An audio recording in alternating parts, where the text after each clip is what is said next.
All right, everyone. Once again, welcome. Good afternoon from everyone around the world and, of course, the United States. It's another great Core Connects Core Summit Webinar Series 2021.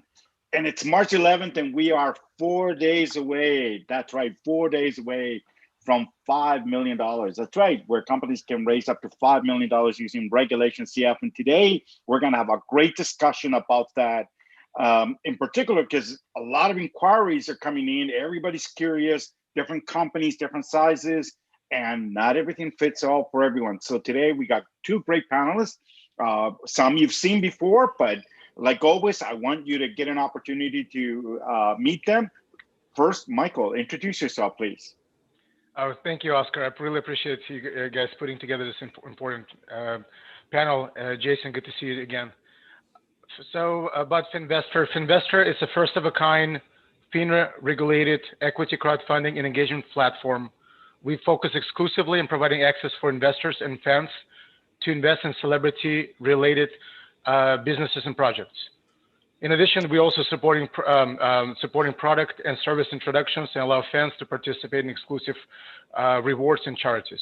So if we were to compare us, let's think about Startup Engine meets entertainment. Basically, that is. So accredited and non-accredited investors can interact with their favorite and participate in equity crowdfunding, specialized e-commerce, auctions, sweepstakes, exclusive rewards, charity events on our platform. We're on 3 platforms: iOS, Android, and web app. Oscar? Okay.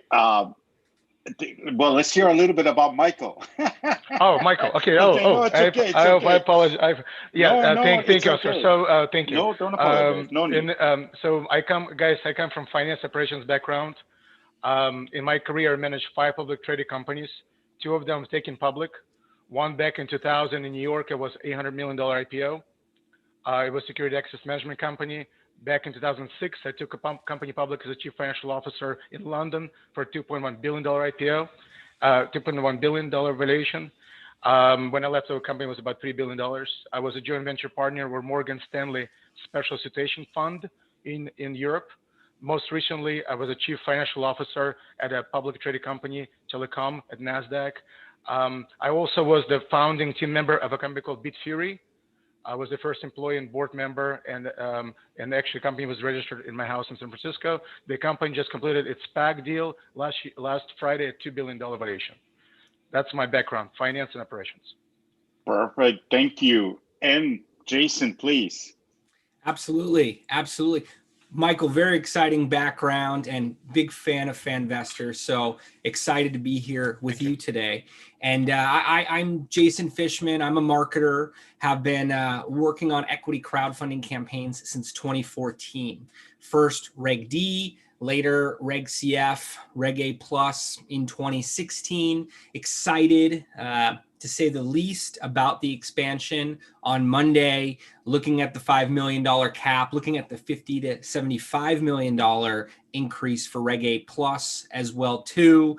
Have a wealth of experience and insights to share in terms of what we've seen work, what we've seen not work, across over 200 raises to date, and how we've been able to optimize initiatives to a point of effectiveness. So always an honor to be here with you as well, Oscar, and the Core Connects community. I know it's a whole cohort of industry experts, founders. So just want to be able to provide different types of recommendations based on the experience we have here with you today. Perfect. That's, it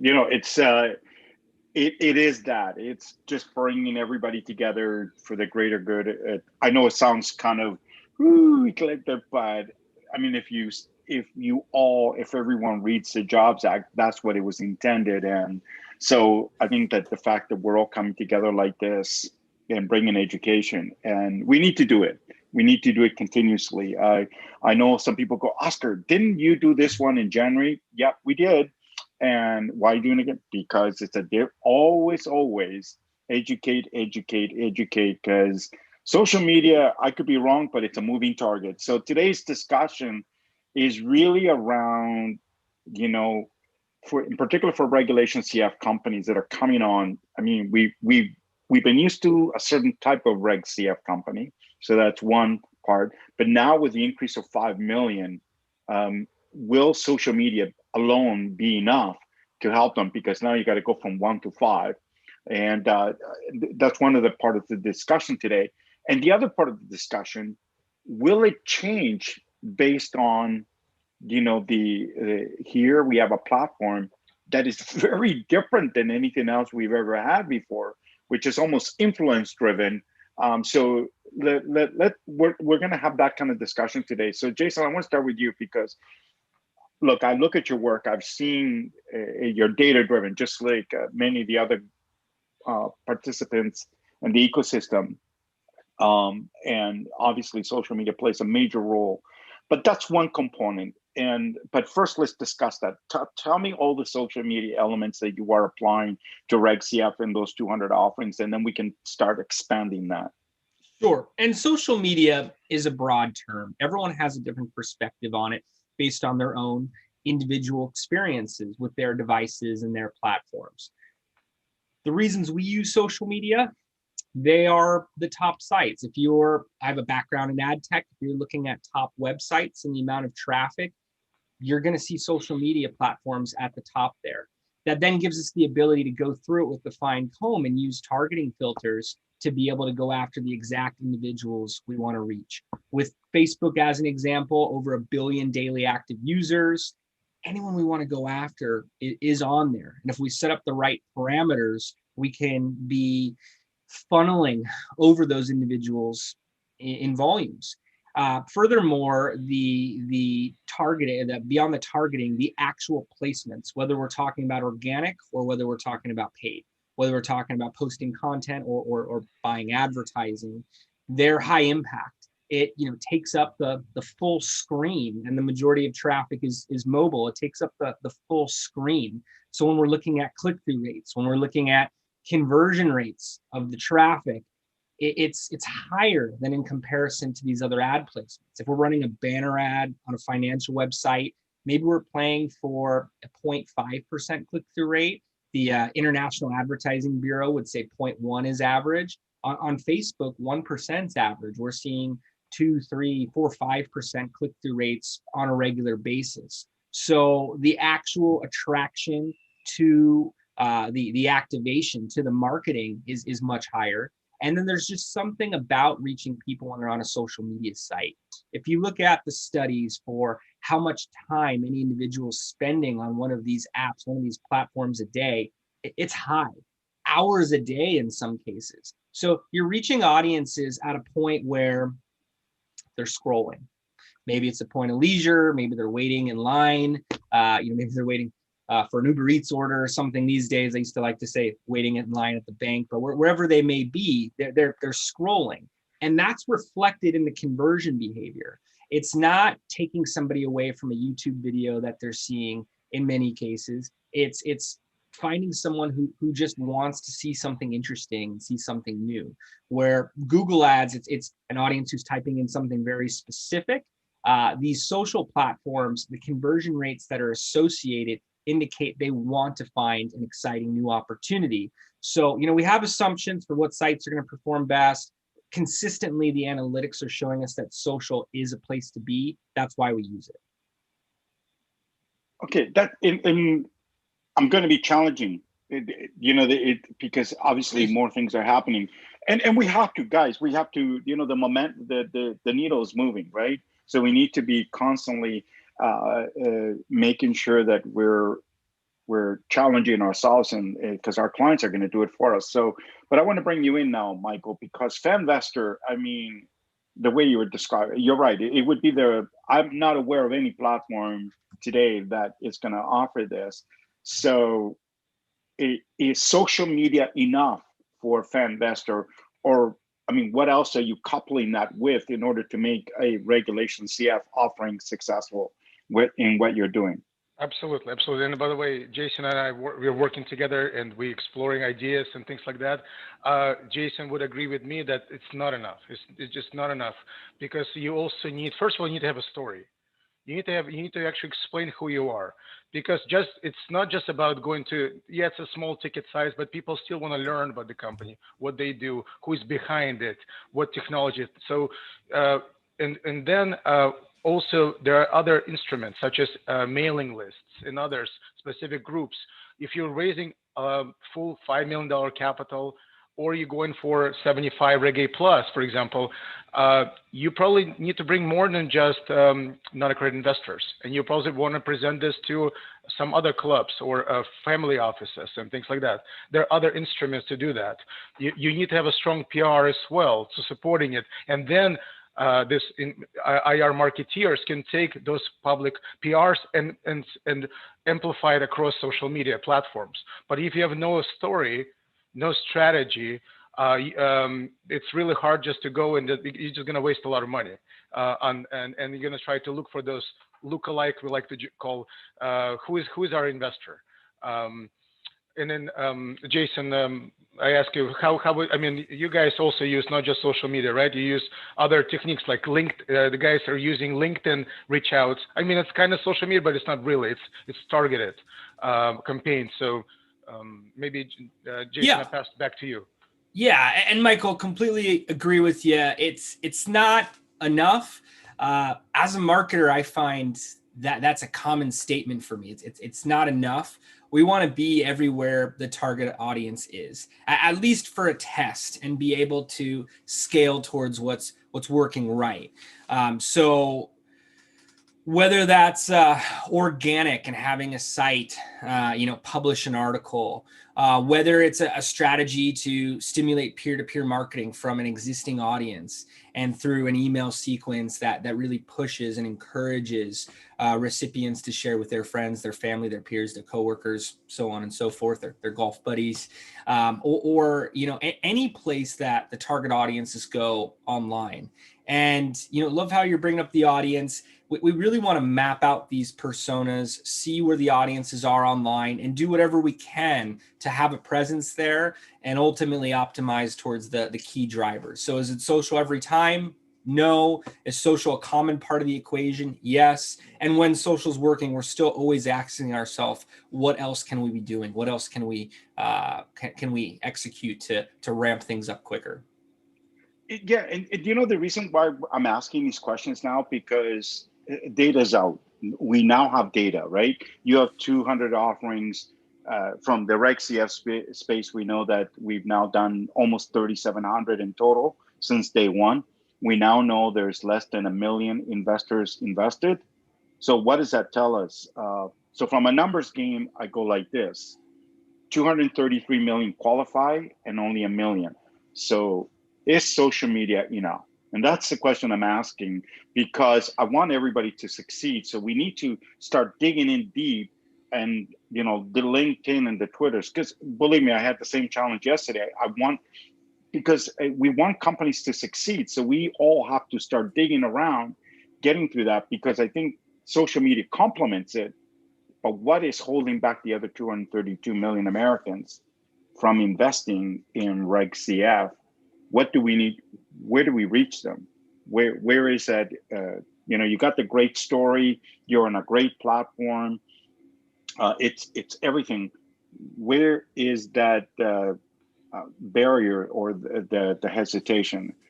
I realize I'm going to put you both on the spot today, and it wasn't meant to be in any way. It's just we're now in an era where we are going to have some great fun. And imagine having 130 issuers on your platform. Michael, I'm sure you're already imagining that, which is great news. Waking up every day. Yeah, of course. I spoke to one. They say they got 1,400 applications. So it's sort of like, if you come from the public markets, they go, great, we got a lot of sellers. Where's the buyers? What do you mean the buyers? Well, it's good that people want to sell. So maybe I'd like to put it on you, Michael, first. Yeah, sure. So think about the following. The issue is about education of investors. It's now this has been educated. There are two parties. So you have issuers, and you have retail investors, customers. In traditional capital markets, where I came from originally, you had qualified investors who know how financial markets work, And that's been for hundreds of years. Education has been done there. This is a brand new baby. It's only 5, 6 years old. What do you expect? It takes time. The same with Bitcoin, for example, people joke. It's only 10 years old. What do you expect, right? So it will take time to educate everybody. That's number one. Because, and it's specifically if we're going after non-accredited investors, it's even more time we need to spend educating them, because the most they have seen in capital markets, they're 401ks. That's it. They don't understand that well. And plus, when it comes to RegCF, it's restricted shares. People think, well, where's my liquidity? That's another issue for RegCFs. You got to worry about liquidity. So there are no secondary markets yet to do RegCFs. Once we create the full cycle from buying, issuing, the proper investor relations process, protocol, communication with investors, and then liquidity, only then when the full cycle is completed, then you will see volume. My guess, and easily next 3-5 years, it will take to get there, but not earlier than that. That's my personal feedback from working at different capital markets in New York and London and Asia, from traditional capital markets. Jason? Yeah, and I definitely think that is a realistic timeline. I've stopped making my own predictions, have used an analogy of hurry up and wait in terms of equity crowdfunding growth over the past few years. And I got involved late. I wasn't involved in 2012. Oscar, I know you were a big part of the growth. Other individuals in the network that were also involved in the early days of the Jobs Act. When it was first introduced to me in 2014, I thought it was going to be into effect in 6 months. And it wasn't until May 2016. I'm probably bringing back memories here, but it wasn't until May 2016, and a lot of false starts in terms of dates that were, penciled in till when it actually happened. So the same's true with this expansion, of course.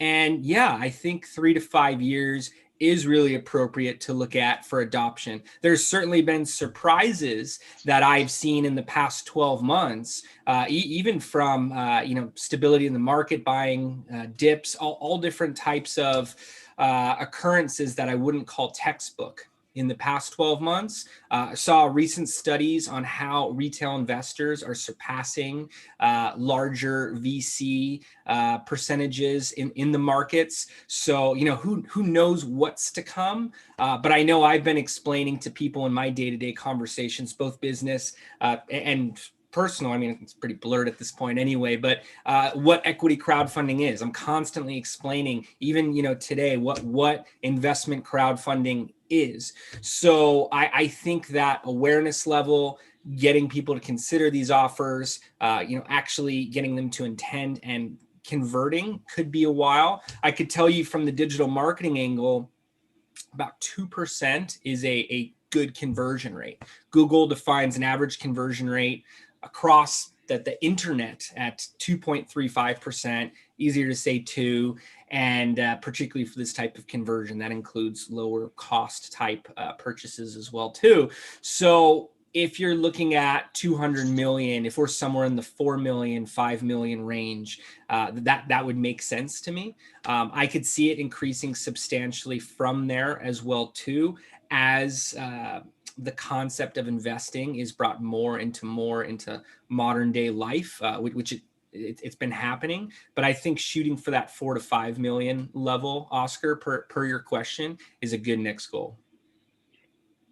Yeah, for me, it's not even so much about the prediction, but it's good. Thank you for putting that out there. I think Michael touched it, is that issuers need to understand that even though they're working with the platforms, they also need to educate their ecosystem so we can just keep, because, there are some predictions right now for RegCF, which I think are doable. There's definitely going to be some unbelievable platforms that are doing things like revenue share, like Fanvestor, all these different models, which is great. And so I heard that, they're shooting for $500 million, which would be phenomenal. That would be double what we did last year. So what I'm looking at is to Michael's point now, education, right? So I think this is for regulation CF or any regulation of crowdfunding, it's about educating the market, the retail investor, about the opportunities, and not so much about the opportunity itself. How does it all work? Because what it really comes down to, I think, is trust. I firmly believe it's trust, because the one thing we saw in 2015, 2016 was something we never saw in equity crowdfunding, where billions of dollars came online from non-accredited individuals in a very short period of time. $90 billion was lost overnight. And we need to take that same investor who lost a lot, it might have been a couple $1,000s, and bring them back in here and giving them the confidence. Sometimes I don't think we do enough to tell people what it takes to be listed, first of all, on a platform, and then what the platform needs to do. It's just me, because I think the work that you guys are doing at DNA, you're driving all that traffic, you're putting the messaging out there, which is great, the story on the company, boom. Then they go there and they go, okay, what is this? I mean, this is FanVest. Okay, great, you'll get spotlight. But what if they land on one they've never heard of? A platform that, doesn't spend the dollars in marketing. Should the investor be discouraged because of not knowing that? So that, I think that's part of the discussion that I've been trying to have with everybody now is, what are the other distribution? I mean, I'm going to put it in terms. So in your mind, Michael, what would be the ideal scenario for you? So you got Jason on one side who's going to do the social media, and he's going to bring you that 2%. I think you said 2%, right? I think he needs to bring me more. I think he needs to bring me more, but then I'm a demanding guy. But joking aside, yeah, please go ahead. Yeah, so if he brings you that, what would be your ideal scenario where, because you want to fill that cup, right? You want to get that audience in there. You want to get it. Yeah, absolutely. So where's the other distribution channels for you? Yeah, absolutely. So FanVestor, we are focusing on the influencers and celebrities. We're helping them to monetize their fan base. So in our case, what's exciting is that, well, think about the following. It used to take Super Bowl to get together 130 million people at one time. Now we have influencers like Cristiano Ronaldo or Rock. They speak to hundreds of millions every day with the daily engagement. So our goal when we do our projects, they're all correlated with celebrity-driven projects, and then celebrities basically promoting the projects to their own audience. In this way, that's how we create this extra momentum in viral marketing, because in respect in all the other platforms, they're like Walmarts for startups, which is fine, but they're basically promoting unknown kind of entities to the world. In our case, we're trying to go the other way around, where celebrities already have following base, they have fans. We're just trying to allow fans to invest in their businesses or to collaborate on other projects with them. In this case, it's basically we try to double the team, where Jason and folks like IR marketeers have their own strategies when they go and try to promote, and also then we have influencers who also do influencer marketing themselves. What we do is we create assets for them, just because social media assets, or we write for them things and we tell them when to post it. Because we understand their social media engagement level and their participation, and that we help them to correctly promote securities products. Because we've seen in the past that some celebrities try to promote securities and they get in trouble with the SEC, like Floyd Mayweather, for example, DG Khaled. They all got in trouble, suspended, because they were promoting securities to non-credit investors incorrectly. So what we are their ambassadors to ensure that they do it correctly, nobody gets in trouble, and everybody wins. Jason? Yeah, and one of the things I love about FanVestor is tapping into those existing audiences. So if you're looking at any of the talent Michael just mentioned, millions and millions of fans already exist. There used to be an equity crowdfunding calculator that could predict how much an issuer could raise based on their existing audience. I worked on a social gaming company startup 12 years ago. It was my first experience in fundraising. And our model was taking social audiences and then putting them through a monetization model of how much social games were producing average revenue per user. And it's very real. It is something that can be directly integrated into financial models. So when you think of all of the new education that's coming out for retail investors and participating, how to really manage their assets and what that means to build a portfolio over time, they already have a connection. They already have a level of trust to these brands, to these musicians, athletes, influencers, to the point where it is a direct section of their identity, of who they are as a person based on who they're following. So you then imagine the opportunity to invest, to partner with their hero. And it's just very clear that the conversion rates, the overall audience growth, LP growth that's going to take place is substantially different. It's revolutionary. And I'm not just saying that because Michael's on this panel. I've actually been talking about this concept for years in different shapes and forms, as more and more of pop culture is represented in these types of raises. More and more of mass audiences, the general public, are going to get involved in these types of opportunities. Yeah, and this is where education actually happens, because once we bring this, we actually use those influencers not just to sell, but also to educate their communities. And that's where this gonna be. It's like a ping pong game where they're helping each other, explaining what they're trying to do. Our goal is also to, when we work with those influencers, to explain to them that it's how they need to work when it comes to investor relations. Not about just raising capital, but what do you do afterwards? How do you communicate? What do you support? Because at the end of the day, we don't want, like example, when TLC, if you guys remember, TLC raised capital on Kickstarter for their album. They did not deliver. They for a couple of years, and then basically TLC just disappeared because people lost their faith.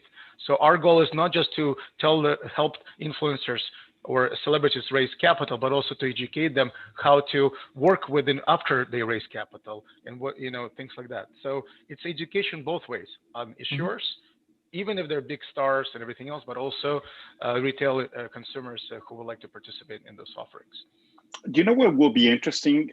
Because you are right. If the influencer, we talk about it in very small terms. We don't bring it up. There's been some blow-ups, right? It hasn't gone, but we should know those blow-ups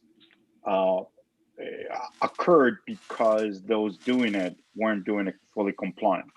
Had they done it compliantly, I mean, think about it. It would have been joyous, because, Jason, to your point, what influence could that have? I mean, we saw one in reggae got blown up, right, with Snoop. Now we the heavyweight champion. But this will be interesting to see the data, even in a very short window, to see the impact.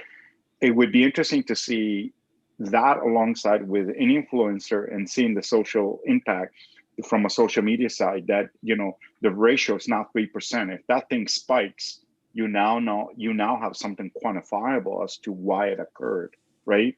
Because not so much that it's in their own direct channel, it's all the indirectness that it has a ripple effect. That's an area that, there's a few companies that have been asking me about influencers, where to get them. And I thought about it a lot, and it's not something you go through a Rolodex. I could be wrong. I mean, obviously you're using it, Michael, because that's your business. But Jason, I'm going to ask you, because you're the service provider. So here I am. Jason, can you find me an influencer? Is that even possible? I'll start with that. So the word influencer can mean so many things today. and you have nano influencers with under 10,000 followers, and often some of the strongest engagement rates. You have micro influencers, kind of 10 to 100,000. Different metrics are used there, 60,000, what have you. You then have this whole world of social influencers, celebrities, different types of thought leaders. And it could be difficult to choose which direction to go if you're raising capital. You're not selling the product, so it's not necessarily your target audience, although you could certainly argue that user owners are the primary group to go after here. But there still needs to be something to legitimize the investment opportunity in many cases. So you try to find a blend of an audience that could, of an influencer that could speak to both audiences. Could give an example of Rayton Solar, an issuer that we've worked with. We're on our 4th round with them at this point. And on their Reg A Plus, they used Bill Nye, the science guy. So he checked the boxes in terms of industry expert as well as influencer, had over 4 million followers on Facebook himself at that point. Now, he posted on his Facebook, and there was a spike for a couple days, but we continued to use those video assets as an advertisement for the entirety of the filing, even some of the test the water stages. We sought to be highly converting on different aspects of the offering page, not just the top presentation video, making animated GIFs and different types of assets featuring that. Had to diversify and have more influencers for different stages of the year. We saw ups and downs with the performance, but that would be an example. That deal was put together with the founder and talent agent and overall synergy in professional circles. That's definitely a strong way to go about it. Build a partner, get a authentic endorsement. There are also influencer networks. In fact, we worked with an influencer network called Rad Intelligence. They raised on WeFunder, did about $1 million in 2 months. And they have a platform where you can supply creative, and nano, micro, even higher level influencers can all opt into that. And it's similar to advertising costs.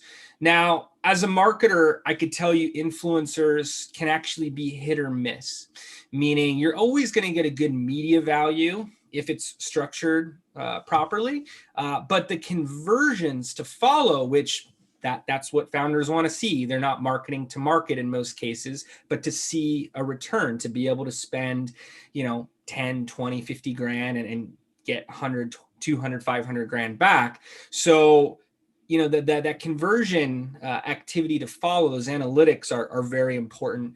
Generally, when we're bringing influencers to the table, we want to see a set of influencers and be able to optimize towards which ones are working best. If we put all of our eggs in one basket, we may be disappointed. Where if we have enough of an A/B test, enough variance, we could generally choose what's working best. So you could go influencer direct. There's a whole set of different influencer networks to work with, and they have changed over the past 3 years with different packages. And I'm a fan of the platforms where you can kind of pick and choose or supply something and get a high volume of them together.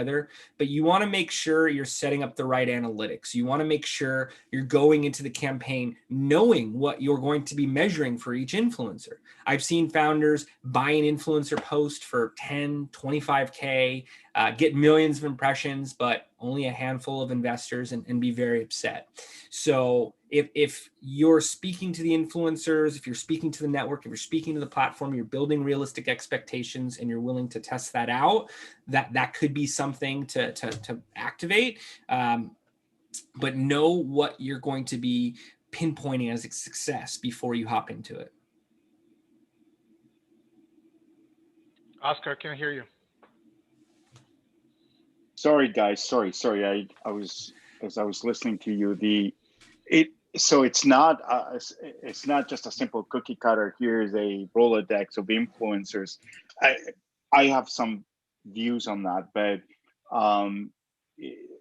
part of it is that if you bring in an influencer and it doesn't match the theme, your business, and all that, the consequences are severe. Because if it's just a person that just, you pay them to do a tweet, then they run it. Oh yeah, what company did you ask me? Yeah, I don't know who they are.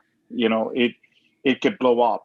Am I wrong to think that way regarding influencers, or is it's not that way? Jason, I'll just ask you, and then I'll go to Michael. Yeah, so just a quick answer to add to that. That is not an uncommon scenario with influencers. We used to go influencer direct. Back in 2015, 2016, we would look at an influencer marketing campaign as 10 plus influencers.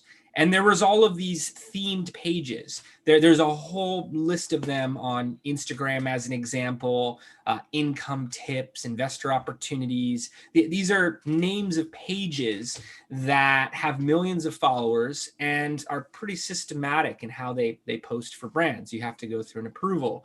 Not naming any directly in the scenarios I'm about to lay out, but basically we would have to schedule a post and then follow up on the post and account for that in our planning, meaning they weren't posting on time. There was a whole management process and handholding process. It was a lot of work. And then trying to track down analytics that they were receiving on the back end of their platform. There was a lot of holes in influencer marketing. And that's why there were so many new networks to follow. Then some of those became too expensive and blind in terms of what you would actually be getting for the rates. The platforms are a big advancement from that. But Oscar, you're pointing out a lot of things that need to be taken into account. And if you have the right protocol in place, the right standard operating procedures, you can still receive a very systematic type of campaign from influencers. And obviously, with you, Michael, the influencer is the key to Fanvestor, right? Right. I mean, it's right. So that's the driver. So, and given that you're targeting the influencers in the music industry, is there anything negative that could transform the other way, right? We started with Snoop Dogg with a reggae deal, and it really wasn't anything he did wrong, but it will always be associated with him. It's funny, people can barely remember the name of the company, but they remember him. It's so it becomes. So I'd love to hear your comments on that. I completely agree with Jason. Well, what we do is because our team, bulk of our team comes from entertainment and media space. They know how celebrities work. And how sometimes they're elsewhere. So what we did is, even if they sign an agreement, they're going to do 5 tweets or 5 posts. We realized through we did some beta projects last year with iHeartMedia, with DJ Khaled, Jonas Brothers, LA Dodgers, Ryan Seacrest, and a bunch of other folks. What we realized that we need to create things for them. We need to post, even sometimes ask for them to allow us to post directly, because they forget, or exactly how you pointed out, they forget the name of the company or this and that. So what we have a team of 4 or 5 people who are, once the project kicks off with our issuers, they basically build assets for them. And we say, okay, this is what you're going to post it, this is when you're going to post it. And even if you remind them the day before, you have to remind them on the date as well. And as we try to use our experience from previously to provide these assets and provide them the exact tweets and hashtags and things like that. What it gives is the following. One, it kind of reinforces what we want, the message we want to make, and the quality of we want to make. And 2, it simplifies life for those folks, because they're busy people, and they have a lot of people trying to talk to them and try to get their attention. So this just simplifies the process. At the end of the day, for many of the influencers, especially the ones we work with, they have managers, they have lawyers, they have other people, they have social media teams. So it really becomes like a teamwork, and that's how we try to at least de-risk the process. But as I agree completely with Jason, that it can happen every time. Sometimes people make mistakes and things like that. That's point number 1. Point number 2, most influencers today, they're influencers. Tomorrow they can say something incorrect, and they don't become influencers anymore, and they lose their following basis. And we live today in today's society where people judge a lot everybody, especially on social media. It's like double-edged sword. So and we as a company who work with celebrities who are in music, art, fashion, TV, film, sport, esport, each one is a personality by themselves. So, Oscar, can hear you. I know. I keep muting myself to hear you out. I'm torn by it because sometimes I think of when the right influencer comes in, what the impact could be. And we've seen a platform bring in an influencer who happens to be Canadian, which is ironic. But nevertheless, I found that one. It didn't do it for me, and I'll tell you why. Because if you're an avid fan of the show and you watch it, it's entertainment, but it's also degrading. So, and this particular individual thrives on doing that, and there have been a number of episodes where, what he does to founders is just unbelievable. And I get it, it's part of entertainment. Jobs Act wasn't for that, right?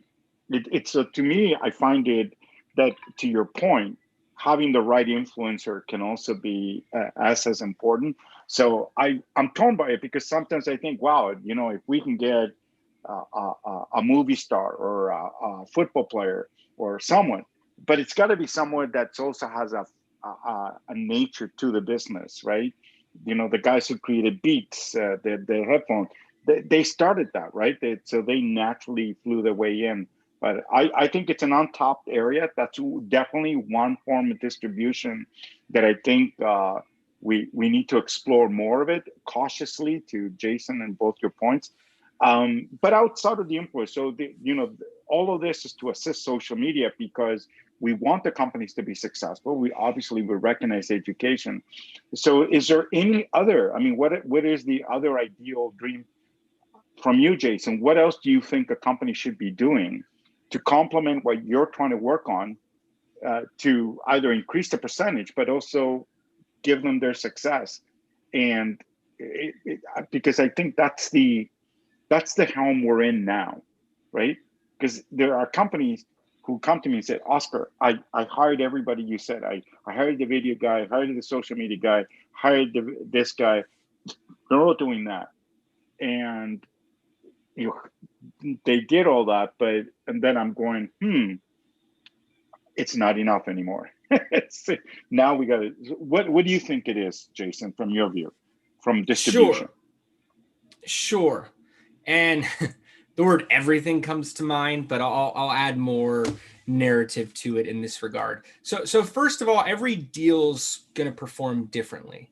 I try to think of these offline, online scenarios. And, if I was at the corner with a megaphone and talking about some type of offering different every hour, the responses would always be different. So just putting the same marketing model for two different organizations does not produce the same results, even for the same organization, but a different round. So that's the first thing to take into account.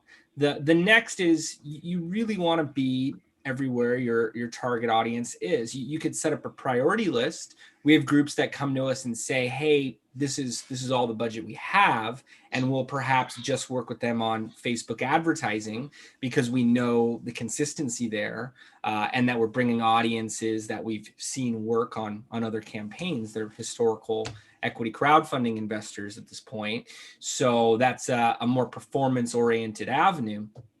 But a big part of it is the funnel itself. We could have these different traffic sources. We could use social media, can look at influencer posts. Maybe we're getting talked about by different organizations or publishers that are pointing towards the deal, all as traffic sources. But they go into a funnel. And what that funnel looks like, how engaging it is, 4 touch points, 7 touch points in, could make all of the difference. If I look at the traffic algorithm and going from impressions, how much something is seen, whether it's an ad or a piece of content, page, clicks, how much traffic it's producing to the offering page or the next stage of the page if it's there directly. And then the conversions. The conversion rate is the toughest part. It's the single biggest variable. That 2% I mentioned earlier, it is the toughest to change. If it's 0.5% getting up to 2, it's a whole art, a science around it, but an art for conversion optimization. and what those audiences encounter from the point of that first social post to the confirmation page of a completed investment could vary drastically. So all of that to say, you want to do whatever you can to make that conversion rate higher. KoreConnect's just put out great industry metrics, and it shows that the majority of RegCF campaigns don't hit 7 figures. They don't hit the full $1.07 million goal. So, I've met founders raising 500K in smaller increments, but the majority that we speak to are always looking at the total cap. Obviously pertains to their valuation and their offering as a full, but it's very common to hear, hey, we're trying to raise currently 1.07 million. Now we're hearing more 2s and 3s and 5s with the RegCF expansion. But the point is that if you look at startup success, if you look at startups or early stage or any stage that are raising capital, the success rates aren't in your favor, and you should be bringing any resources you can to the table, in an intelligent way, prioritizing, determining right budget allocations, but should be exhausting any tools in your shed to be able to hit that goal. So anywhere the target audience is, you should explore, determine the top spots to be first, but be ready to bring more options to the table if you're not hitting the full cap, the full goal, as the majority of issuers are not today. Yeah, it's interesting. And you're right, the stats are there, right? The average raise is 308. The target is 1. Only 229 companies hit the 1 million mark, which is still good. I mean, don't get me wrong. It's still, but the greater percentage is still underneath it. And now we're upping the limit. We're going to see a different type of company that is going to really rely on these tools. So, and that's why I keep digging into the distribution side of it, because up until now, it's always been social media. I think social media needs help. Social media needs, now we're talking about the influencers. So people are going to be, looking around. That's great, but cautiously walk through it. What other distribution do you think would be helpful for you, Michael? Provided, granted, you got ideally the best scenario where you got the fans, but let's say that if you just rely on something like that, it's not enough. Where else do you think the distribution could happen for you that could complement both those two activities? Yeah, sure. I actually would like to say, working in capital markets all my life on the other side, I think we're being too harsh here. Think about the following. There are many startups that go on the Sand Hill Road in Silicon Valley and never get funding. Here, it's the same. It should be the same approach. Maybe some companies should not go and look for funding. Maybe they don't have a good business model. Maybe it's just a hobby. So I think it dilutes the results. I think in reality, if you look at the companies that actually should get funding, if they have the right team, they have the right business model, they have got a good market strategy, they have some kind of IP, then because we might think some might think that people just want to become part of a club. They want to invest. They don't care about results. They do. People do care. When they're making $100,000 a year and they want to invest $5,000-$10,000. That's a lot of money for them. It's 10%. So we should not forget about that. Some companies just should not get funding, period. And they are diluting right now. Now, that's point number one. Point number two, who is going for $1 million? Or maximum. That's basically early stage startups. And some of them should not get funding. They should actually use, their founders should invest their own money and use friends and family to get those companies to a certain level. Now, with $5 million raise, you will have new people coming in, new companies coming in that are ready to get funding, and they should be getting funding. They're going to pass maybe the seed stage. They're going to go to Series A round style, and these are the companies who should be getting that capital. That's why I think, for example, I'm more in the past was more interested in Reg A companies because they were more prepared to go for the public funds. So I think the statistics that do change from 1 to 5 will invite more companies that are ready to get external funding outside of founders' initial investments. So so I think as what we discussed with Jason is 3 to 5 years that will allow to really to get the right statistics and then make this basis. Hopefully this is an interesting spin to think about it, because I participated in many fundraisers in the past. I was lucky enough to work on some teams that we raised over $2 billion. Just the IPO in London was $435 million IPO. But what I noticed that I also participated and I work with Stanford Ignite program or 500 startups, where some companies should not get funding. It's a good hobby business, but not something to bring valuable business to bring outside. So I think we're getting dilution. Yes, we get statistics over the last 5 years, but it's too early to say it was only for companies that can go up to $1 million. And were they really ready to get funding? Who knows? Jason, what do you think about this? Yeah, it's a great thing to point out. And even if you're a founder and you find yourself in a situation where you're not ready, then the questions are, how, what needs to shift, what needs to make this more attractive to an investor, something that can really ramp up in their position, can grow in value, of course. So I think that's a great thing to point out there, Michael, and leveraging your experience in that as well too. And it's a difficult thing on the marketing side to look at in many regards. I think the portals have become stricter in terms of the criteria that they are analyzing before launching something on their platform as a result.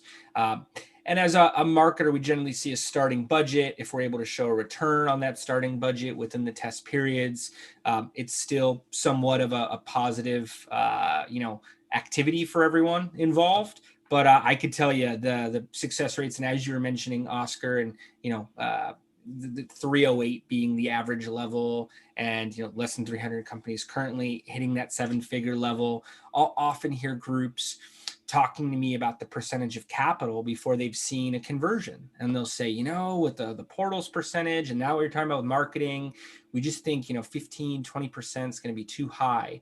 And in my head, I've seen campaigns where we're seeing the full cap raise, and we've spent 2% on marketing, and with the portal they're still under 10 in some scenarios. But that's few and far between. There's still a lot of variables that need to be reached. It's still a marketing campaign at the end of the day. With the purchase being of shares and with it being an investment, but inherent variables, inherent obstacles with fundraising and marketing on top of that. So really looking to try to find a success scenario and then scale it up from there.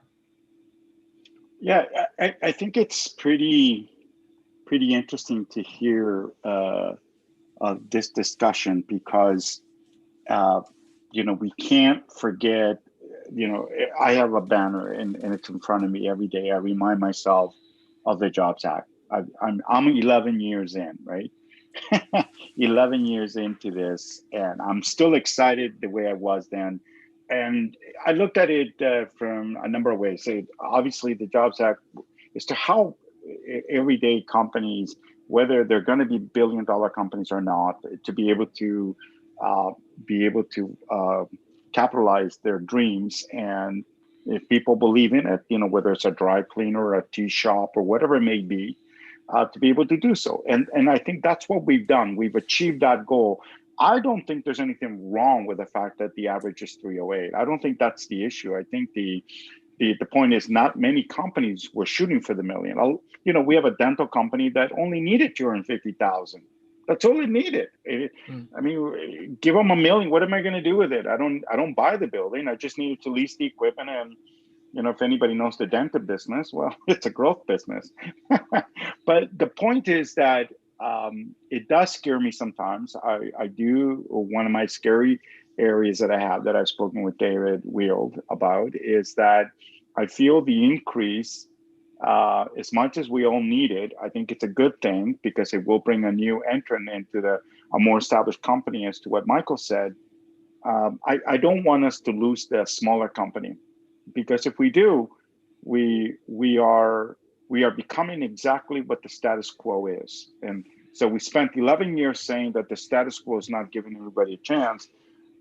So platforms are going to have to be very careful, in my opinion. They're going to need to be very careful because it could backfire on them if they start now not taking on deals. They're already going to have one issue. They're competing against broker dealers. So broker dealers are now getting into RegCF, which we didn't see a few years ago. They're going to be, it's a challenge on its own, but the point is they're coming in. So everybody's going for the top dog because that's where you earn it, but it's the bottom that made it happen. Isn't that ironic? And so I want to help. Oh, it doesn't matter to us whether you're raising 10,000, 50,000 or $1 billion is irrelevant. We've been on both sides, and believe me, the company that raised $50,000, I'll never forget this one. It's a lady that needed to open up a dress shop, and all it was the equipment to create dresses, and she had a client base, and it was just like, for her, it was one of the greatest things that ever happened. Does she need more than 50? She didn't, right? Yeah, so I think this is a great discussion. And regardless of whether you're shooting for 100,000, 250, all of this is the same. It doesn't really change the fact that you need to do these things. To your point, the social media, the influencer. I'll throw another one out there in distribution that I think companies and providers and platforms need to work alongside are newsletter providers. People call them publishers. People, you need to distinguish the difference between the two. You know, an online magazine like Forbes and TechCrunch and all the publishers. People like Palm Beach are newsletters. They have an investor base. They write stories about companies, and if you can get in there, great. And they're not the only one. There's hundreds, if not thousands. That's another distribution. Another one is RIAs, registered investment advisors, the very people that are advising investors. And I recently learned what they were telling people about crowdfunding. Like, it just blew my mind. But then I knew you needed to dig in. It's education. One, they're not going to recommend a deal on the private side unless they get paid. Isn't that ironic? It's about getting paid. So once you uncover that, it opens up the opportunities. And we recently did it with a Reg A deal. Never been done before. A whole new channel of investors that's now available to the market, because we're just all the time, as David Wield always tells me and tells us all, the issue of the market is not about money. Money is there. In fact, there's 36 trillion or $40 trillion just in the US alone, just sitting there waiting to go to work. And on the other side, you have 150,000 plus companies every year looking for money. And the problem is just the middleware and trying to match it.